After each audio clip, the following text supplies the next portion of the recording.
A full day coming up at the Los Angeles Times Festival of the Book. Steve Wasserman is with us. Mr. Wasserman, what is your role in the festival and what can people expect here? Well, immodestly, I suppose I'd have to confess that my role is a kind of Saul Kirok to the Republic of Letters here in Los Angeles. I, along with my colleagues at the Los Angeles Times, are responsible for the programming at the festival, for its editorial content. And on a weekly basis, you do what? On a weekly basis, I preside over that weekly festival of books known as the Los Angeles Times Book Review. And how healthy is the book review? The book review, despite the economy going south everywhere else, my employers expanded it by a third a year ago, so it's very, very healthy despite the paucity of advertising.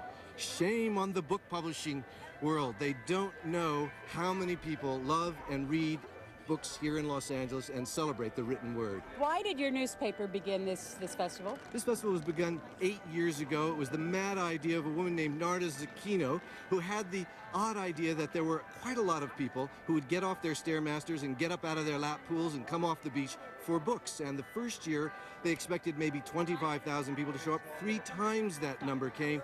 Today, we have probably an estimated 170,000 people attending it on this last weekend in April. In this upcoming panel discussion, you are going to moderate a discussion on the topic of the day, the war in Iraq. Why have a panel like this? Well, the panel, which will consist of Christopher Hitchens, who is the I.F. Stone Fellow at UC Berkeley's Graduate School of Journalism and the author of several books and of an upcoming book about the war in Iraq, and is probably the finest polemicist of his generation, along with Robert Scheer, a syndicated columnist for the Los Angeles Times, and Samantha Power, whose book, A Problem from Hell, America in the Age of Genocide, has just won the Pulitzer Prize, and Mark Danner, who also teaches at the UC School of Journalism at Berkeley and contributed to the New Yorker and the New York Review of Books. Well, what could be more timely than to engage this complicated set of issues which sees the United States taking an unprecedented role in the affairs of the Middle East? There have been a lot of panels like this. What are you going to try to make this one different? Well, we're going to try to explore, insofar as we're humanly capable, without the usual jargon and the posturing, with a degree of sobriety and seriousness, a level of conversation that goes against the grain of the coarseness that too often deforms debate on these issues in this country. Steve Wasserman, thank you very much. We're going to take you inside this building right here, Haynes Hall, for the panel discussion on Iraq.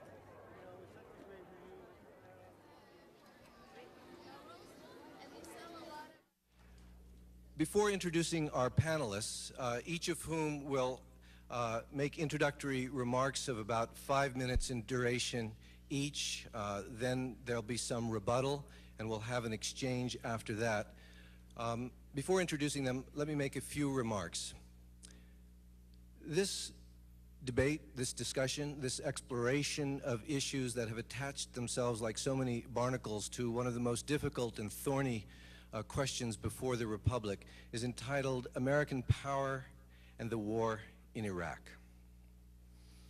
The hour that we have before us is too brief a time, of course, to explore in the depth that is truly required to explore the many issues that have pressed themselves so painfully and so acutely on the citizens of this country and indeed on citizens in nations all over the globe. But we will do our best to raise questions and to do what we can to challenge received opinion, to examine shibboleths and canards, and to, in some fashion, get at the truth of what is reported to us and what we have experienced over the past number of months, and indeed to try to explore in some interesting fashion what is unfolding before us and likely to unfold before us in the coming months and arguably years to come. The United States and its coalition partner, Great Britain, are in Mesopotamia, having, for the moment, won the brief 28-day war in about half the time as it took to expel Saddam Hussein's troops from the occupation of Kuwait 12 or 13 years ago.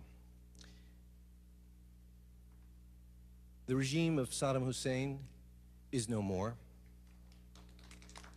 And one would have to possess a heart of stone not to have been stirred by many of the pictures that were beamed to us to see the palpable relief on the faces of a people who had been for many decades ground down and under by a despotic regime whose murderous intents have now been revealed to all of us. Whether or not, of course, the course set by the Bush administration was both justified and wise, still imposes itself upon us and continues to be worth debating and thinking about, particularly as events are moving with great rapidity, and it seems clear that the United States, principally, has managed to accomplish what the Iranian regime, in the aftermath of the toppling of the Shah, so signally failed to do, which is to remove from power a secular thug and to permit a process of rearrangement in a country whose history is very brief. After all, it perhaps is germane to point out that the history of the Bechtel Corporation is a far longer one than even the modern state of Iraq.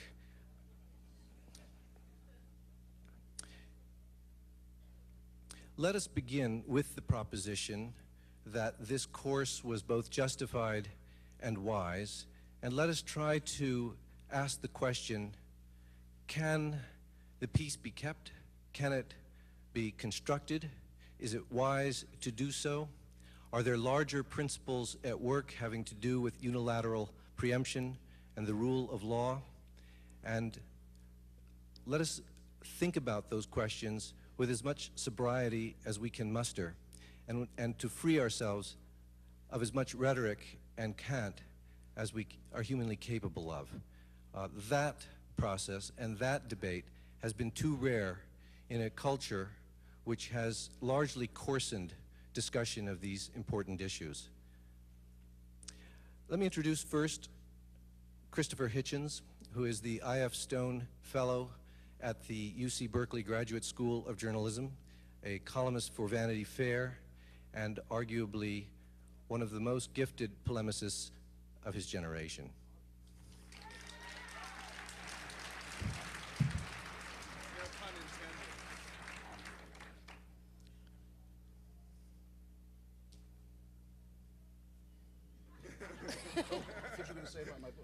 Oh, he points out that I've neglected to mention that he's the author of many books, including a book which you have yet to read, but which is at the press now, entitled The Long Short War, The Postponed Liberation of Iraq, which will be in bookstores throughout the country on June 9th. Thank you, sir. That's much better. You can sit there. You'd rather do it here? Thank you, Steve. Sorry for the prompt. I guess thank you for the arguably as well. Good morning, good day, ladies and gentlemen. Thank you for coming, brothers and sisters, comrades and friends. This feels like Groundhog Day to me. I think this is the third or fourth time that I've appeared with some version of this panel on this subject. Though I'm glad to say that today, instead of the impossibly handsome and laconic features of Michael Ignatieff, we have instead the impossibly tempestuous features of Samantha Power. So I feel to that extent redeemed from the groundhog condemnation. Christos Anesti, to any of you who happen to be Greek and celebrating Easter today, I want to begin at an oblique angle to the subject. On Thursday last, the partition line of barbed wire and rubble that has separated the Greek and Turkish peoples of Cyprus by a full-fledged NATO occupation, colonization, and semi-annexation by Turkey for now upwards of a quarter of a century, that had imposed a completely apartheid colonial system on the people of Cyprus. It was as a result of a coup and an invasion, both of them the brainchilds of Mr. Henry Kissinger. This border fell down. Hasn't been reported yet in the local media, it seems to me. I've been looking for reports of it. I now know much more about the Peterson family than I ever wanted to know. But nothing about the extraordinary fact that the last divided capital city in the world, and the last one in Europe, Nicosia, is divided no more. It seems that the Turkish authorities on Thursday, in a sense, surrendered. They gave up. They said the border is open. Greek Cypriots who I know have been going back to homes they thought they would never see again, and trying to recover cultural treasures that they thought were irretrievably lost. And even more hearteningly, many Turkish Cypriots are making their way south to apply for Cyprus identity cards, redefining their nationality as Cypriot, not as Turkish or as products of a Turkish colonial occupation, and wanting a share in the future Europe of which Cyprus, Greek and Turkish, is about to become a member. I think that this is indissoluble, this wonderful moment, extraordinary moment of liberation, equally comparable, if not more so, to the fall of the Berlin Wall, as the recent Ozymandias events in Paradise Square in the center of Baghdad would qualify to be. I believe this to be indissoluble from what all of us in the campaign for the liberation of Iraq hoped and believed would be true, that by the inauguration of this process, a positive wind of change would indeed begin to blow throughout that region. It's very clear to me that the Turkish government, realizing that it has failed to prevent the emancipation of Iraq, failing even to profiteer from it by making an opportunistic move into Kurdistan, failing even to accept the bribe that was offered to uphold its own interests by our national security establishment, has been forced to make an essential concession and has begun to retreat from its policy of isolationism, colonialism and military expansionism. This is an extraordinarily important fact, especially when you remember that when we were last met, we of this panel, about a month ago, it was confidently predicted on all sides that Turkey would seize the territory of northern Iraq, would put an end to the experiment in Kurdish self-rule and autonomy, would project its power under the American umbrella deep into Iraq. That was only one of the many ridiculous, doom-laden predictions that one had to combat. To the contrary, the ratchet of emancipation works in the opposite direction. Kurdish autonomy, one of the most important causes of the movement for international human rights that there is, the largest minority in the world, the largest people in the world that don't have a state. Their autonomy in northern Iraq is now further guaranteed, underwritten and expanded, and it's been met with this counterpart in Cyprus. It was also predicted about a month ago with even more confidence that General Sharon would seize this opportunity to cleanse the West Bank of its remaining Palestinian inhabitants and complete the process of ethnic cleansing. That this too would be an unfailing consequence of any attempt to end the use by Saddam Hussein of Iraq as his own personal torture chamber. Well, that didn't happen either. In fact, General Sharon now is having to have a much more serious discussion about his illegal colonial settlements than he's ever had to have with any previous United States administration. And this too, it seems to me, is the counterpart, is one of the other shoes that is dropping at the realization that there is nothing stable as well as nothing decent in a policy that relies on proxy rule, on client states, and on fascistic regimes. It's a great moment, in fact, and one that everyone should be proud of, that the United States has begun to discard the policy of the proxy state and the client regime, and has begun to say that whatever the risks, democracy is more stable and as well as more justifiable as an experiment. I think that's a moment every American ought to be very pleased about and pleased with. And the fact of the matter is, by an exercise of what Hegel once called, I'll plagiarize him for a second, the cunning of history, the United States has found itself at war with the forces of reaction. I'll say it again so you can relish it. The United States has found itself, by perhaps an exercise of the cunning of history, at war with the forces of reaction. This policy of regime change was opposed by the Saudi Arabian oligarchs, the people who helped to bring us Al-Qaeda. It was opposed by the Pakistani secret police and the dictatorship that helped bring us the Taliban, unalterably opposed to the policy of regime change. It was opposed by the Turkish establishment with its colonial adventures in Cyprus and its projected colonial adventures in Kurdistan. It's a challenge to what's long been an insufferable status quo. And I know I'm not going to need to rehearse for you the exhilarating effect that it's had for all the people of Iraq. Obviously now, if you want to get your story into the New York Times or the Washington Post or the LA Times, you have to know where to put the apostrophe in the word Shia or Shiite. They happen to be the story at the moment. This too is part of the long list of doom-laden predictions that I think will turn out to be false and will be falsified. There is, of course, a moment of revolution among the Shia population. of Iran, but we haven't heard from innumerable other elements of that population yet, including the 4 million out of 22, 23 million Iraqis, gifted, talented, professional, qualified, and democratic, who've been forced by this horrendous regime to live outside their own country and who can now return bringing their skills and their experience of living in a democratic society. It's with these people we should be working. Those people who won't have time for many more mass anti-war demonstrations may be wondering what to do with the time that will be lying so heavily on their hands from now on. Well, I have some suggestions. They could raise some money to help the people who are restarting the free press in Baghdad. They could raise some money for the human rights groups who are going to be digging up the mass graves and breaking open the secret prisons and tearing open the torture chambers. They could sponsor the families of some of the thousands and tens of thousands of missing Iraqis and Kurds who are going to want help finding their families or finding at least what happened to them. There's going to be plenty of work for everybody to do. And I think it's high time that the American human rights community helped to put Iraq at the top of its list of priorities in that respect. One more minute. I'll just make two closing points there if I've only 60 seconds. In 1990, the reason why my book is called The Long Short War, and the reason I wanted it to be introduced under that title, is that what we've just seen is not the end of a 28-day war, but the end of a 13-year one, which began in 1990, when Saddam Hussein actually abolished the existence of a neighboring Arab and Muslim state, annexed Kuwait entirely to Iraq.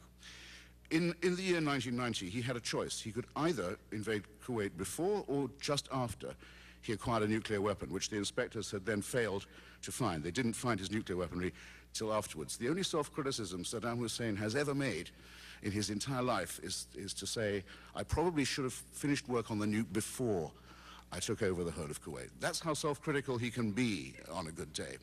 Well, now he hasn't got Kuwait, and he hasn't got the bomb, and he's never going to find out what it's like to have weapons of mass destruction. He did make an alliance with the forces of jihad, openly appealing to them, openly training them, the bin Ladenist forces in Kurdistan and in southern and central Iraq. We found them. They were almost the only people willing to fight for him. So we know the terror connection is proved, because that alliance between them didn't start the day before yesterday, comrades, I can promise you that. And we will, though it's taken 13 years far too long, 12 of those years really were eaten by the locust in Iraq. Finally, the job is very nearly completed, and all it remains for me to recommend, I think, in closing, is that we give the inspections more time. Thank you.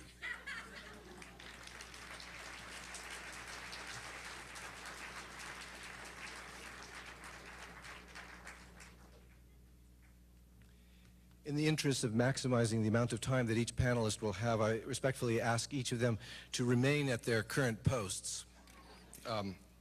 Let me introduce to you Mark Danner, who is a professor of international relations at UC Berkeley's Graduate School of Journalism, the author of The Massacre at El Mozote, an extraordinary work of investigative reportage about the depredations that occurred in Central America in the early 80s. He is also the author of a forthcoming book called The Saddest Story, America, the Balkans, and the Post-Cold War World. He's a contributor to the New York Review of Books. Mark Danner.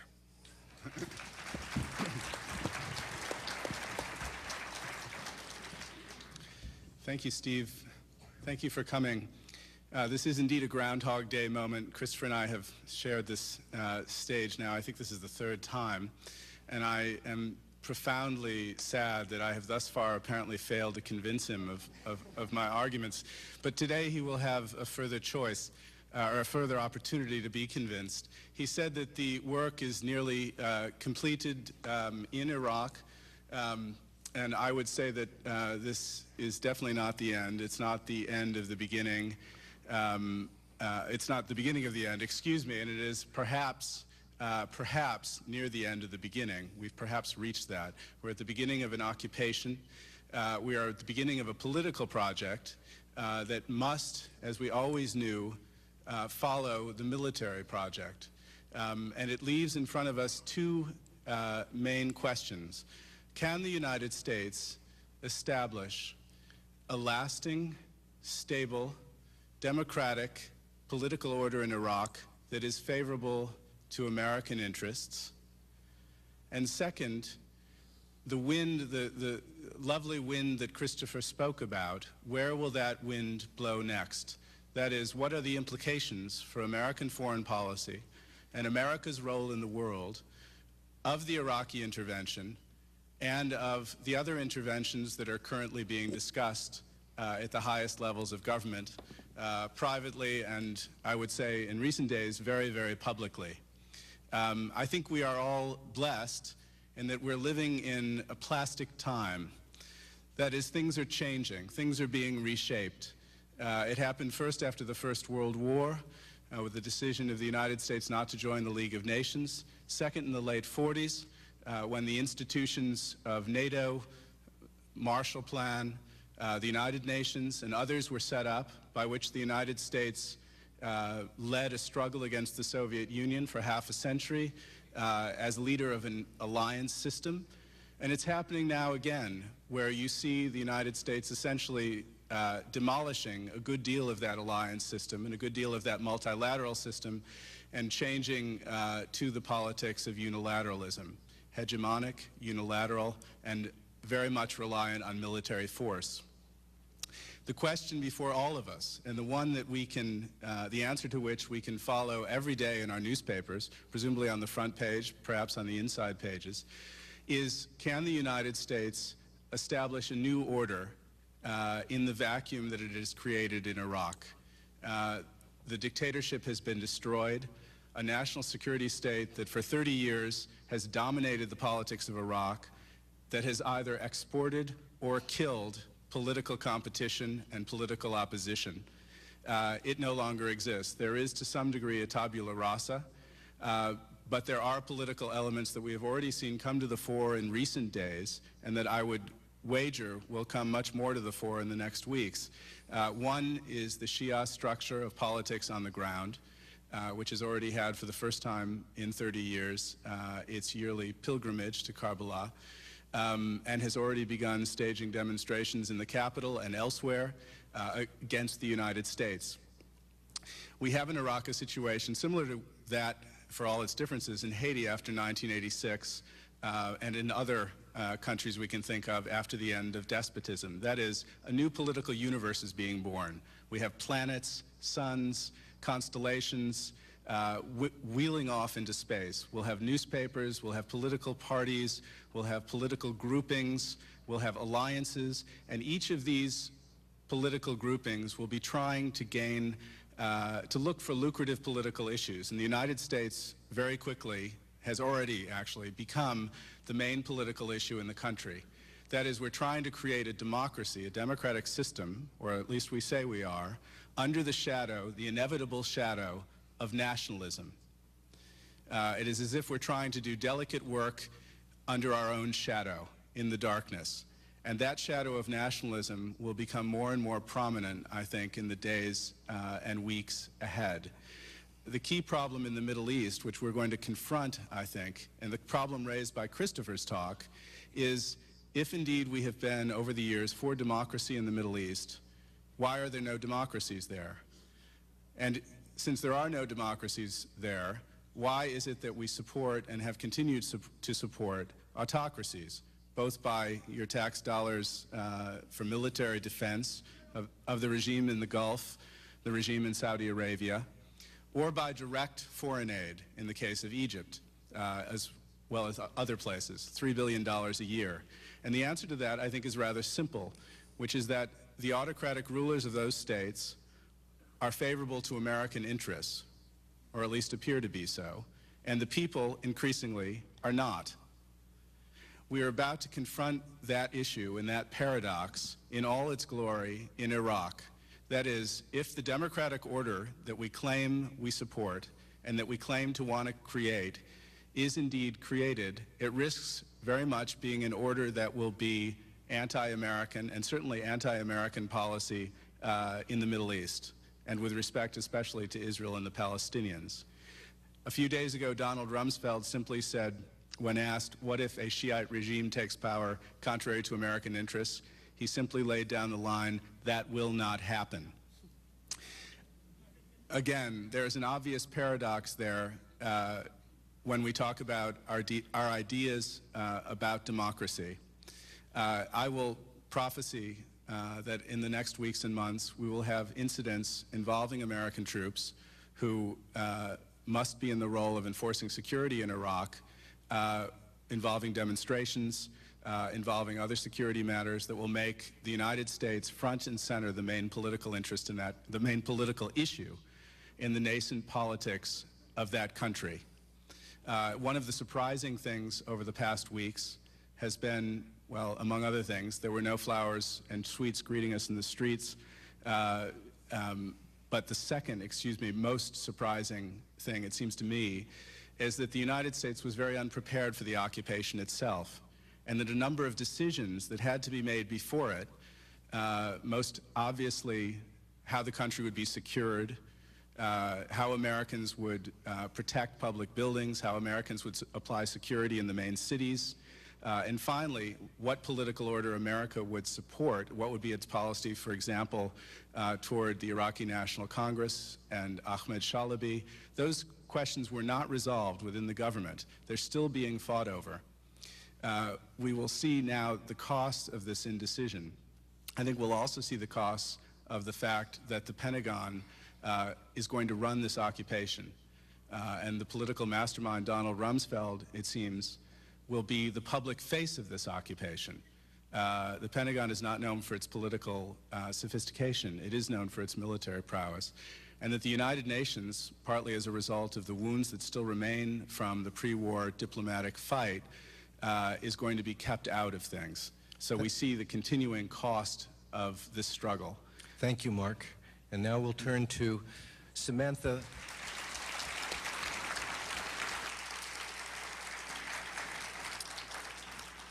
Let me introduce Samantha Power, a professor at the Kennedy School of Government and a founder of the Carr Center for Human Rights at Harvard University, and the author of an indispensable volume on our current predicament, both the recent past, the present, and the likely future, called A Problem from Hell, America in the Age of Genocide, for which she was just awarded the Pulitzer Prize.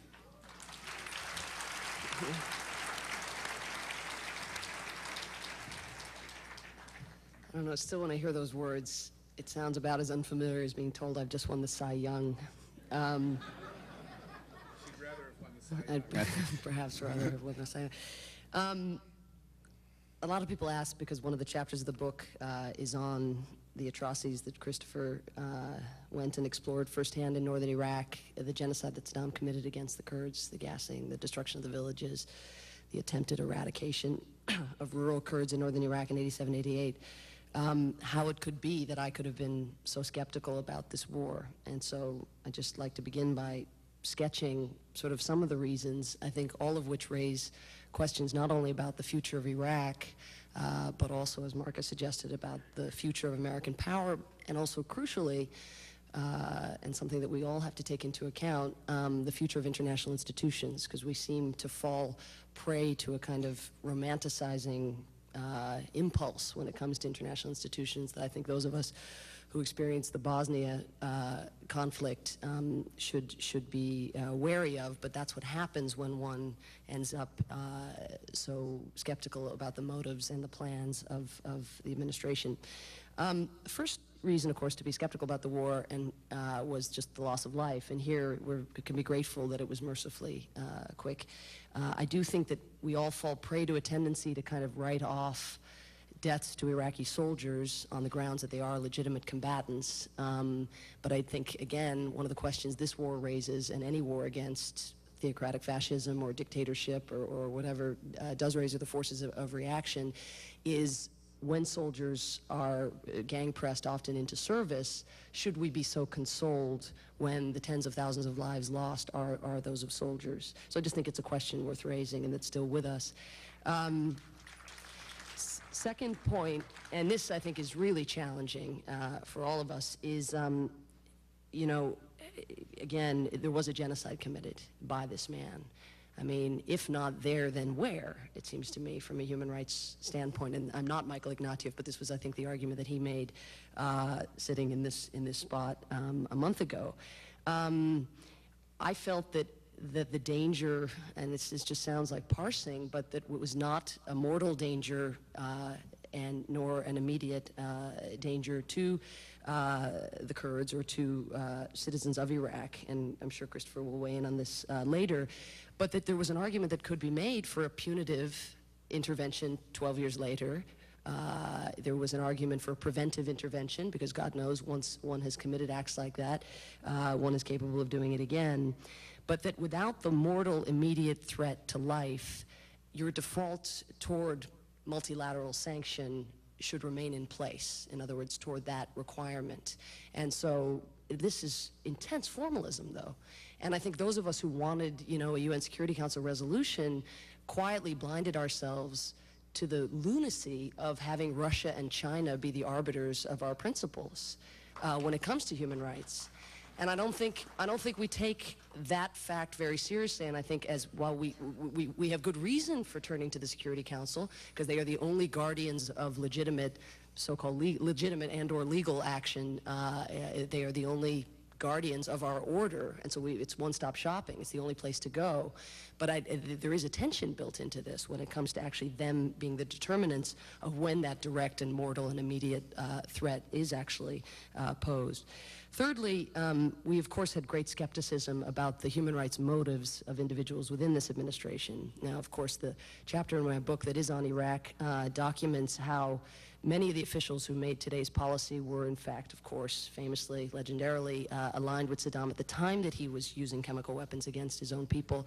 And indeed, our generous aid package to his regime, which was $500 million a year in agricultural credits in 1988, while the genocide was being carried out, was actually doubled the year after to more than $1 billion in agricultural credits. So I think one could be forgiven at being quite skeptical, despite the sort of conversion ethos in Washington around morality and human rights and freedom and even nation building, that one was sort of worried about how, if in the scratch and sniff model, how deep these commitments actually sort of went. Now, again, in terms of what that leaves us with today, I think we can still, and one of the reasons, by the way, to be concerned about motives is that is not for epistemological reasons or because good intention is a priori, you know, the only thing that one can look for in order to judge good results and or even in the end, retrospectively, even maybe a just war, not in the traditional just war theory, of course, but it's that it actually tells you a lot. People's motives tell you a lot about the means that they're going to employ, as Mark was saying, the priorities that they're going to make as the war itself is being conducted, and of course the capacity for follow-through and the tenor of follow-through. So you look to motives actually more as a proxy for what you're going to see later. Now, the good news, potentially, is that because weapons are proving kind of hard to find, the human rights and the freedom argument has, from day one, really, it was announced as Operation Iraqi Freedom, not Operation Iraqi Disarm. And the fewer weapons one finds, the more the freedom argument becomes the retrospective justification, of course, for the war. And it was a factor, it has to be said. It was one factor among several, but it was a small factor. And I don't think there's anyone in the administration who would have said, I mean, Christopher would be the person who would say it was the genocide alone that normatively that, you know, should have sent us there. But I don't think there's anybody, even the most sort of freedom-spewing members of this administration, who would say with a straight face that it was simply because of that we went there. So we have this issue, though, that now it is at the centerpiece of American rhetoric and retrospective justification, and may remain that. But let's ask the question of maybe that can do some good. Maybe there is now some cognitive dissonance that can be experienced by members of this administration as they continue to conduct business as usual with other repressive regimes. And I do think also, to Mark's point about follow-through, it is going to get harder and harder, we were talking about this yesterday, to lose face and to do the hit-and-run version of nation building, which of course has been the American temptation in both Afghanistan and in the Balkans. So I think that one could be very skeptical about the rhetoric coming out of the administration. It actually has entailed an investment of American credibility and prestige. It may be an investment that we can figure out a way to spin our way out of eventually when the costs become too high. But I think that one has to look perhaps to some ripple effect on other policies with other repressive regimes and demand it, of course. And then just two more points in closing. One of the other questions, of the reasons that we were skeptical, of course, was this point about a fear of staying power in Iraq. You know, would we just go in, maybe, you know, do regime change, get out, leave the Iraqi people to their fate, having long privileged order over justice, were we now going to go in, you know, get our version of order tended to and leave disorder to prevail in the country? Here it's very tricky, of course, because the administration is such a balancing act now, because on the one hand, they can't stay too long, because that's just confirmation of all the worst motives of empire and, you know, land grab and oil grab and all the rest. On the other hand, they can't leave tomorrow, because then they'll be subject to the understandable criticism that they've opened up this Pandora's box and then left people to their own devices. So I think that we all have to ask ourselves the question, now that the deed has been done and we have inherited this mess, exactly how do we get this balance right, sort of like Goldilocks? You know, you can't stay too long, you can't stay too short. What is, you know, that period that is the right period where we can actually hand off?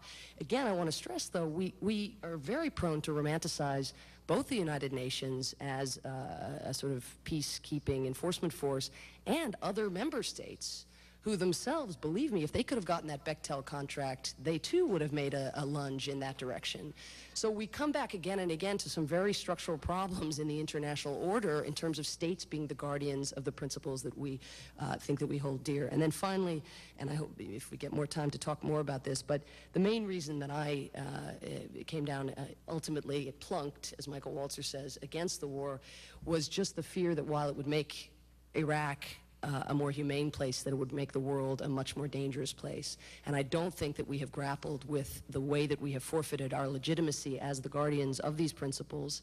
And I think this administration is committed to the idea that it's more important to be feared than to be liked. And I would just say that the strength of American history is actually a testament to the fact that it's much more important to be respected than to be either feared or liked. It's nice to, being feared is important, and the use of hard power is an essential part of this war on terrorism, but to minimize the value of America's so-called soft power and its ability to make others want what we want, I think is to really lose sight of recent history. And right now, people want to want what we don't want, and that's dangerous. Thank you.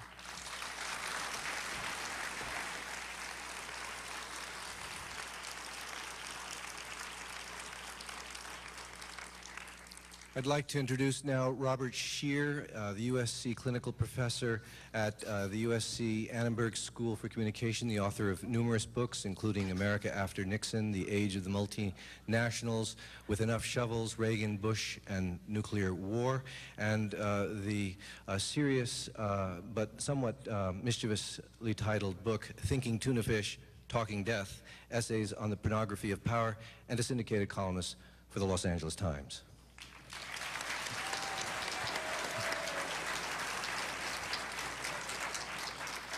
Every time a institution is connected with my name, they want to fire me. So my connection with USC is quite tenuous. I teach a class. I'm a syndicated columnist who, fortunately, the LA Times runs. I thank them. I don't speak for them or USC or anyone else for that. Even my own wife disagrees with me profoundly. So I just want to be clear about that. I've also learned from these exchanges that it takes a great deal of courage to support the administration if you're in the media, and it's an act of cowardliness to criticize the administration. I learned this in our last debate. I've learned this from the thousands of emails that I get. And I just want to disabuse people. I am not an Islamic fanatic, and that was not the reason for my criticizing the war. However, clearly our panel here is unexpectedly unbalanced. I thought we would have more of an administration point of view, so I would like to take that position and say and defend it. We said that we have to go against Saddam Hussein because, after all, we've been attacked in the most devious attack of September 11th, and we couldn't be indifferent to it. And we fortunately had this ally of Pakistan that some people had thought had been behind the Taliban and al-Qaeda, but we wanted to cease punishing them for their nuclear weapons, so we dropped the sanctions. and we needed them, so we couldn't be mean with the Pakistanis, and we certainly couldn't be mean with the Saudis, even though 15 of the hijackers came from Saudi Arabia, because we get along so well with them, and they play ball with us. And so what did we have? We had Saddam Hussein. And we had, fortunately, bulletproof evidence, to use Donna Rumsfeld's words. Bulletproof. I don't know what bulletproof means to you, but to me, I would think it's a pretty strong case that Saddam Hussein was behind September 11th. Not behind some terrorist you find in the U.S. patrolled area of Iraq or down by Iran, but behind, Saddam Hussein was behind it. And since it would be an act of disloyalty, according to people like O'Reilly and others, to question the administration, let me tell you, I expect Donald Rumsfeld to produce that bulletproof evidence just at any hour. And I'll applaud him for it. And I must tell you, every single weekend now, I have spent the weekend looking for weapons of mass destruction. Because every single weekend there is a story on CNN or somewhere else that they've been found. And they're going to be tested, and they're going to be proved. And in fact, for all respect one has for the New York Times, this is what Judith Miller said last Monday. Then I read New York Times on Tuesday. Where were they? Where are those little corrections or something? Wednesday, oh, well, they weren't there, but there was a guy cited, and they may have had some chemicals that are, and now the current theory seems to be we'll never find them, but they're in the minds of people. Well, those things you can find in any search on the internet. You can find all the ideas. In fact, the guy who did the anthrax in Washington, whom we've all forgotten about, was evidently using U.S. materials and probably was part of our defense establishment.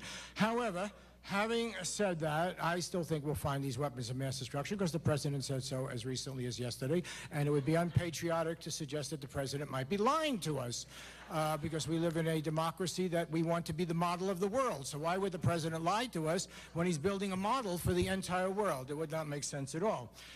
Then we have the real weapons of mass destruction, the nuclear ones, the ones we no longer care that Pakistan has and others.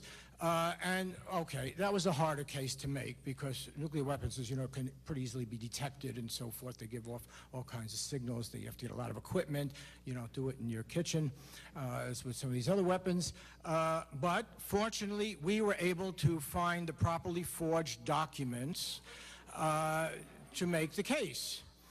And when you're up against a particularly evil enemy, you have to forge documents. That's one of the things you do. And I disagree with Hans Blix that it's sort of surprising that our CIA and the British intelligence did not know that these were crude forgeries. I think these people are trained to not notice crude forgeries. And as a result, they just passed it on as our own work and so forth. So the nuclear weapons issue, I'm sure, again, we will find. There's this massive cache. And I looked today again, but they didn't show up. The other thing that we have about this whole question of our posture and the model, because let's face it, there's a serious point to be made here. You don't take over these countries unilaterally and not have a responsibility. I think that's the point that was made. Whether we like it or not, we are in this thing that George W. Bush condemned, nation building, okay? And if we don't do the nation building, we're going to have lots of al-Qaedas, because that's what happened in Afghanistan. We supported the Mujahideen. We said these were freedom fighters. Ronald Reagan had a day of celebration every year for the freedom fighters. Freedom fighters morphed into the Taliban. Taliban morphed into al-Qaeda. They didn't like us so much. And we have this problem. So we know there's no walking away from Iraq. And also we committed what I think for colonialists is a cardinal sin. We actually said these people are important. You know, they're not just going to be house servants. But they're going to be democratic, and their rights are important. And heresy of heresies, they should actually control their own oil, and it should be used for their betterment.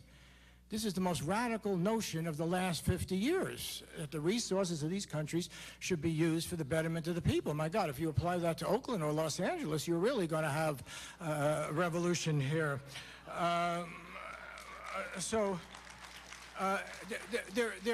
There is no easy walking away from that. And so then the question really becomes absolutely critical, what model of democracy? And again, I think we've set a very good example. We've said the model democracy that works, and I think this is what Rumsfeld was referring to when he said if they vote for this kind of Islamic state, forget it, they're not going to have it. The model of democracy we're advocating is where you always vote correctly. And if you don't, then you fudge a few votes and win in Florida, and then you're president. Or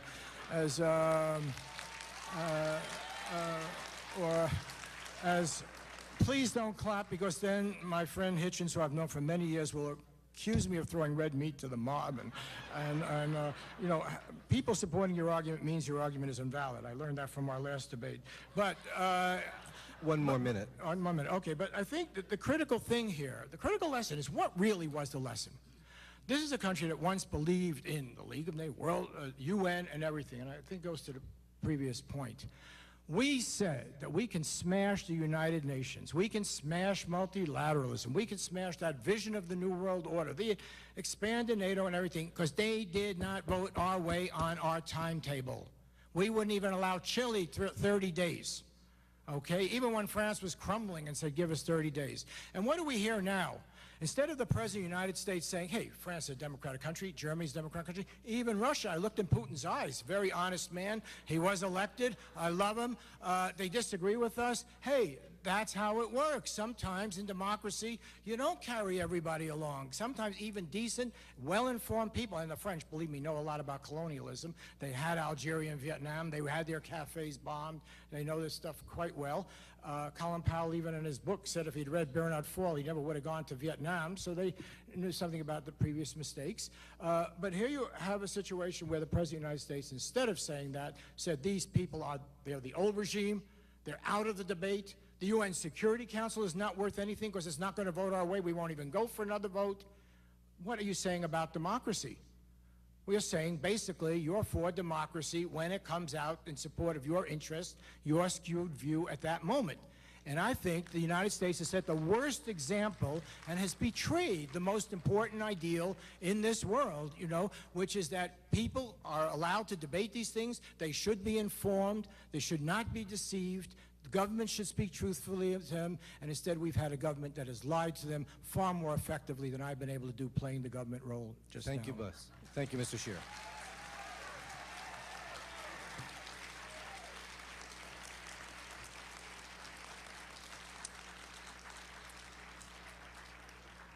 We'll now have a few minutes each for rebuttals. Christopher? Well, you might as well laugh now because you won't laugh at the end. I haven't got any mirthful stuff to give you. Let's see. Monsieur Chirac and Herr Schroeder both said openly, publicly, and several times that under no circumstances, first, would they ever vote to employ force against Saddam Hussein, under no circumstances, and on the production of no evidence. And second, that under no circumstances would the policies of their countries, respectively France and Germany, be determined by the United Nations. In other words, the really selfish, unilateral, irresponsible, lawless powers were the ones threatening to use their vetoes with that mentality in that way. The demand for extra time would have brought us into something like May, next month, that's to say, where the month that Iraq was due to take the chair of the United Nations Special Committee on Disarmament.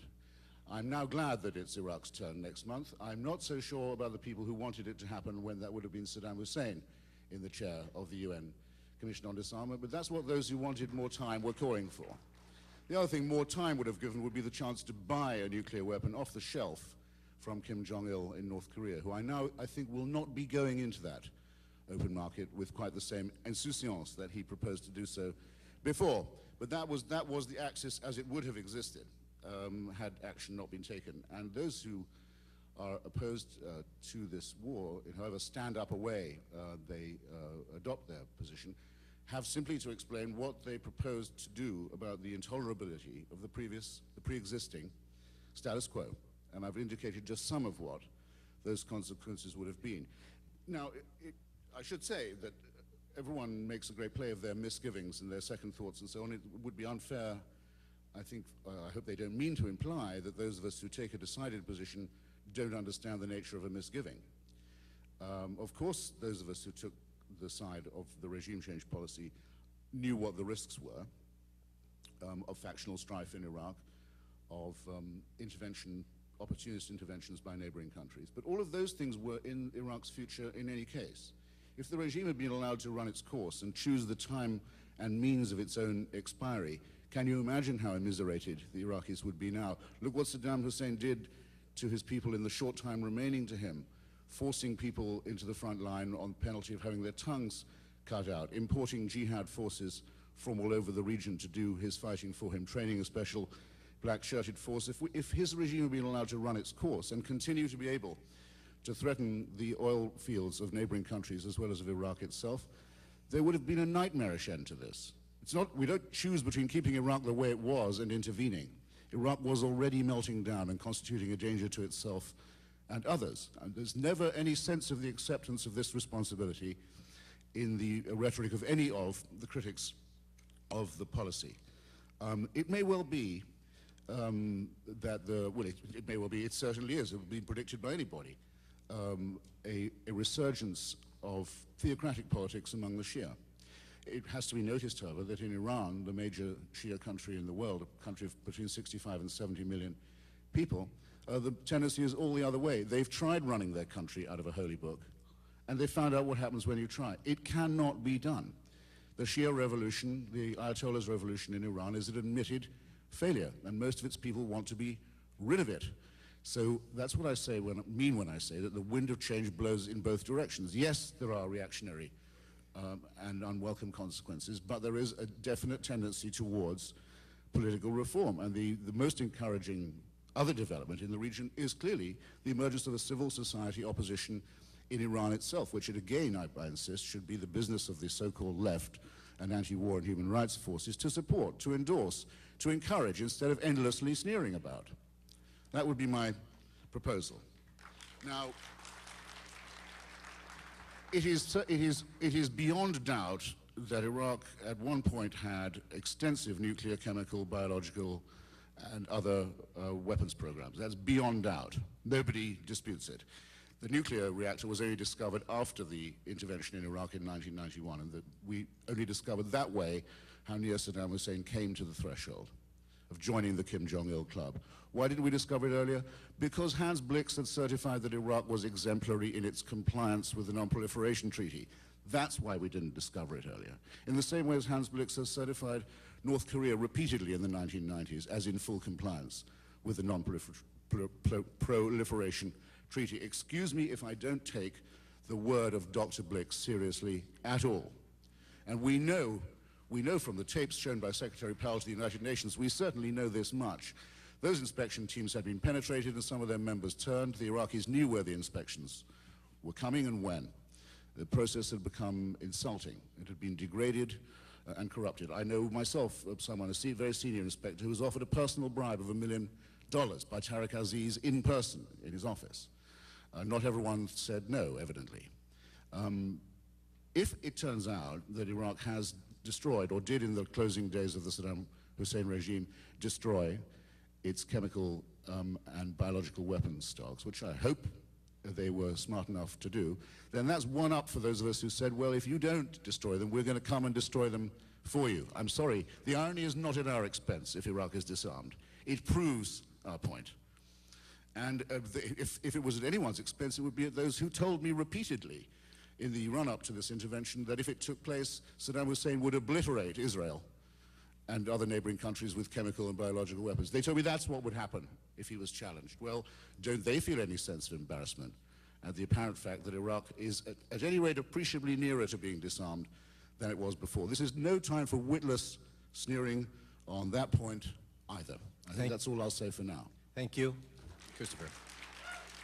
Mark? Mark Danner. One thing that remains constant between the debate a month and a half ago and now is that we're still arguing about inspections, apparently, and we're still wondering when the weapons of mass destruction will be found. You see a tendency on the part of the administration now to redefine the issue and say, in fact, the president the other night to NBC News said, we will certainly find that they had the means to make these weapons. I suspect we will find that. But I'm not sure how much it serves us to debate here about inspections.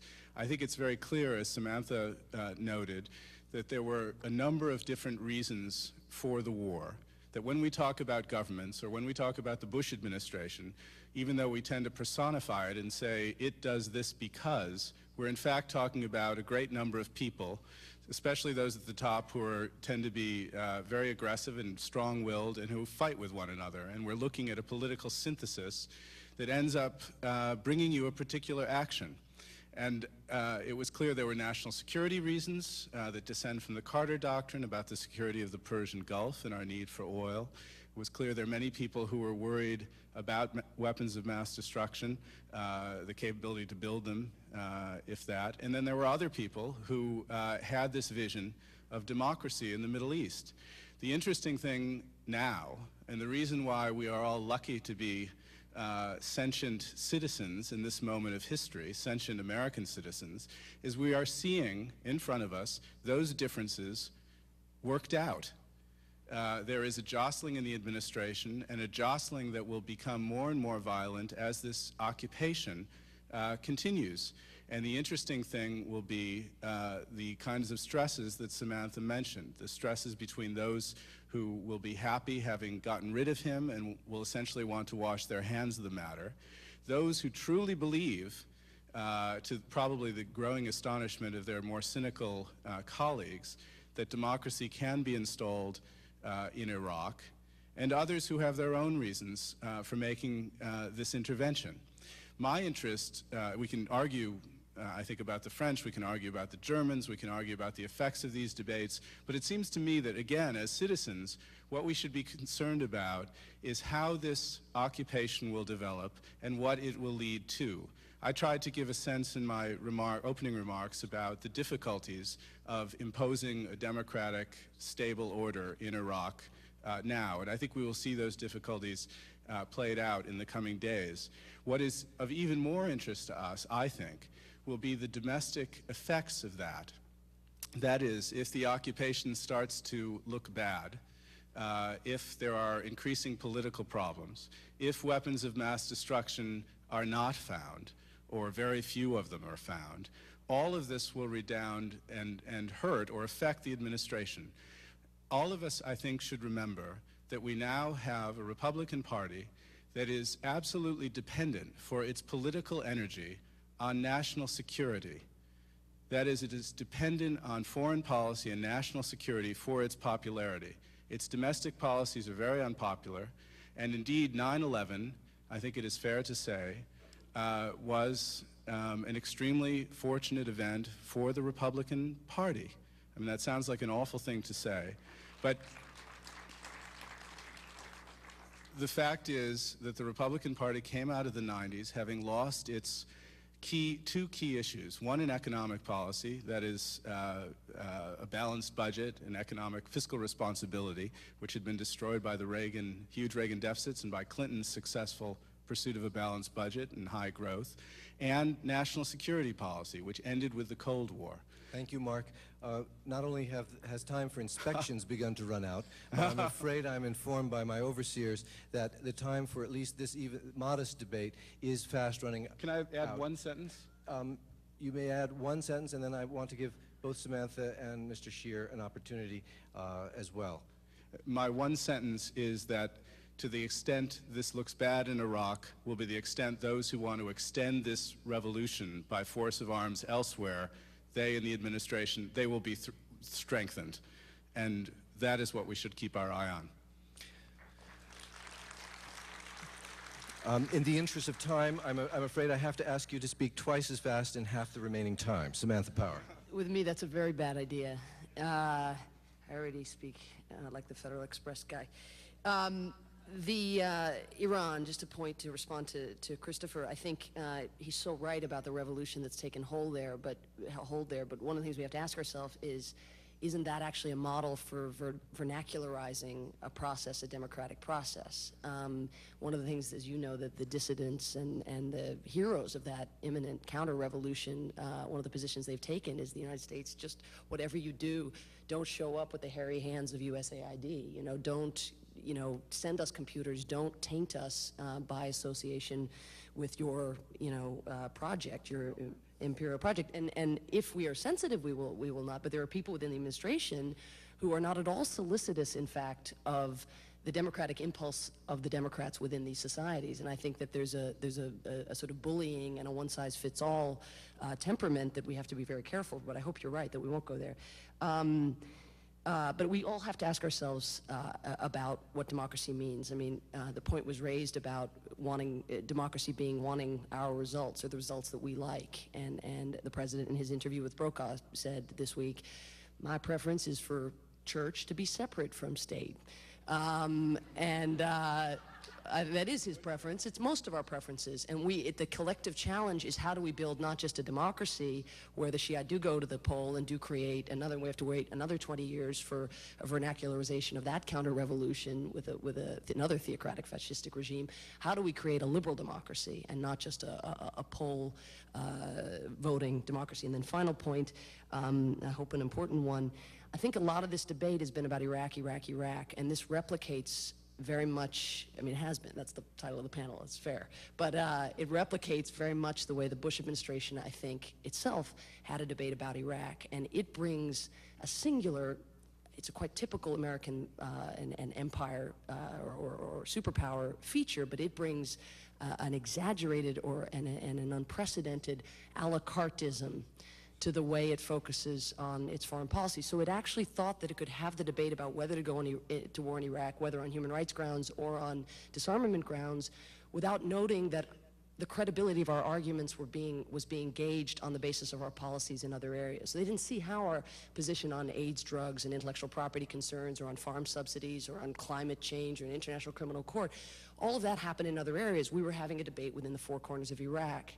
And unfortunately, other people are judging the legitimacy of our arguments on a much more lateral basis, not just laterally, but also actually historically. Thank you very much, Samantha. Yeah.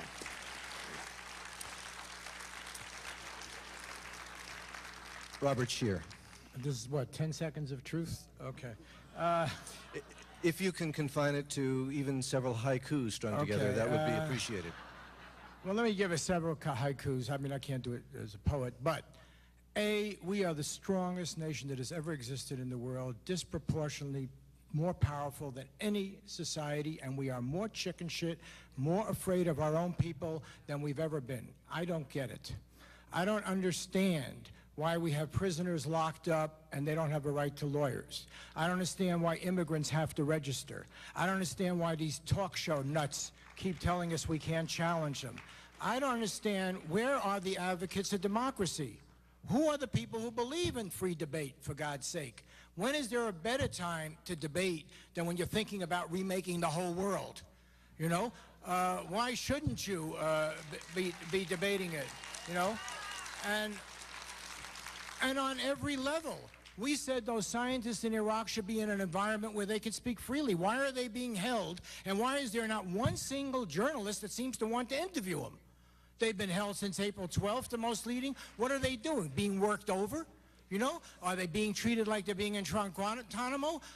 So the basic issue here is really not our right to intervene in the world. I think we should intervene in the world to stop genocide. I think we should do it with maximum support of other countries. I think we should do it when it's clear. I think non-proliferation is an important issue. We ought not to lie about where nuclear weapons are, weapons of mass destruction. We ought to be clear about it, and we ought to act with as much unity and clarity of purpose to stop that, okay? Our administration hasn't done that. It was indifferent to these issues before September 11th. It has exploited these issues after September 11th for political reasons, and that is dangerous, extremely dangerous. So I would leave you with one final challenge. When you go home and you listen on your car radio, maybe I'm sensitive because my name seems to come up every half hour, But you listen on car radio and you say, do these people really believe in democracy?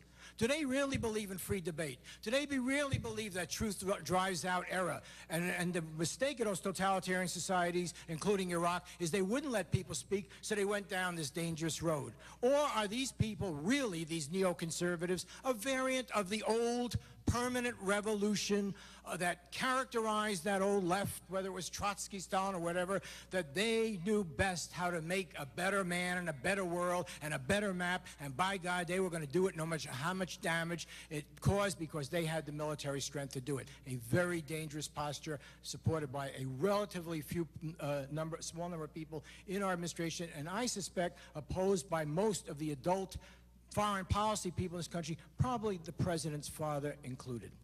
I'd like to, as you can see, this debate will continue around water coolers, around coffee tables, around dinner tables, and even inside the cranium of one's own head as we try to puzzle out what is the moral course, what is the best course for the Republic, how to act morally in an amoral world. Thank you very much for your attention.